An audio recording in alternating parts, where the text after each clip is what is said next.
Hey, welcome to One Awesome Autistic. We're doing things a little bit different this week, not necessarily talking about autism spectrum disorder or things to do with it. Actually this week I wanted to talk about ADHD.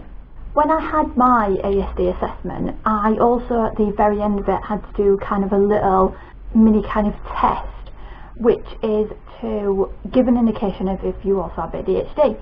And the assessor told me that's because 35% of people who are diagnosed with an autism spectrum disorder are also diagnosed with some form of ADHD.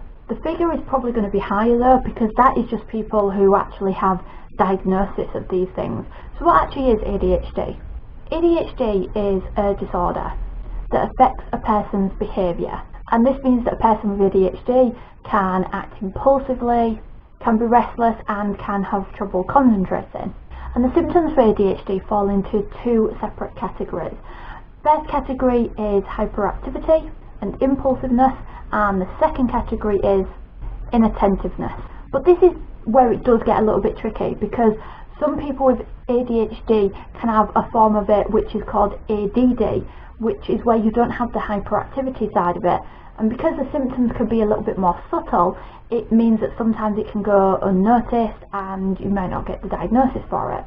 There isn't as much research into adults with ADHD because it's a lot harder to define, but it is classed as a developmental disorder, which means that you will have ADHD from childhood into adulthood. It's not something you just kind of develop later on in life.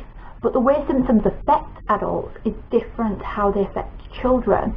That can be also because life is different as an adult than it is as a child, and the things you have in your day-to-day life is different responsibilities and different life pressures.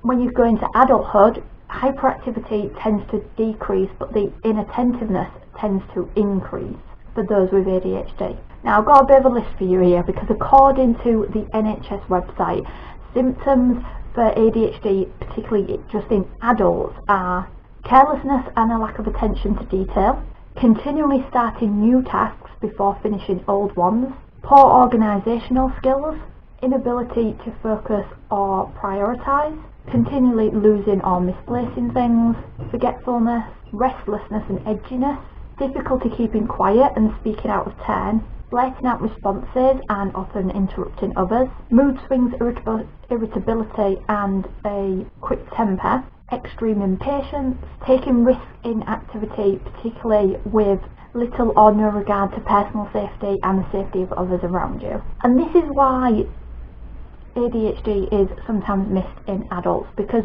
some of those symptoms are crossover symptoms with other disorders such as autism spectrum disorder, depression, personality disorders and other mental health disorders as well. The cause of ADHD and why somebody might be more susceptible to getting it or being born with it to others, it seems to be completely unknown. There are lots of studies out there that suggest this and suggest that, but there's nothing really concrete. It does appear that you have a higher chance of having ADHD if somebody in your family, particularly somebody close like your parents, have it. But this isn't a given.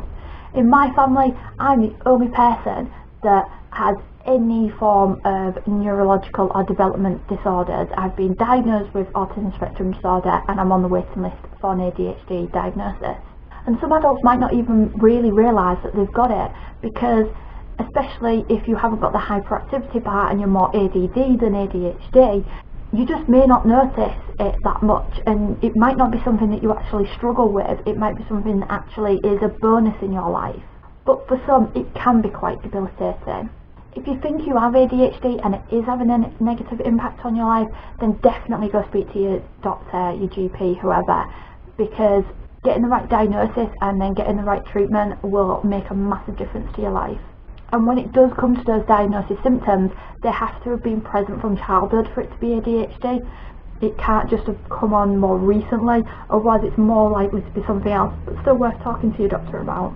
Now, as much as ADHD is another thing that where there's no cure for it, and it can be detrimental to your life, there are treatments available, and there's two different routes that you can go down. There's medication and there's therapies. And for some people, it's a combination of both that really help them out. I'm not going to go through what types of medication there are available because it's a lot of long names and it's going to mean absolutely nothing to somebody who doesn't have a diagnosis yet. But there are a few different types, and with a lot of things it is just trial and error and getting the right medication for you. So it can be a little bit miserable if you start on a medication and you're just having bad side effects and it's not really helping. But stick with it because you will end up with the right medication to help you.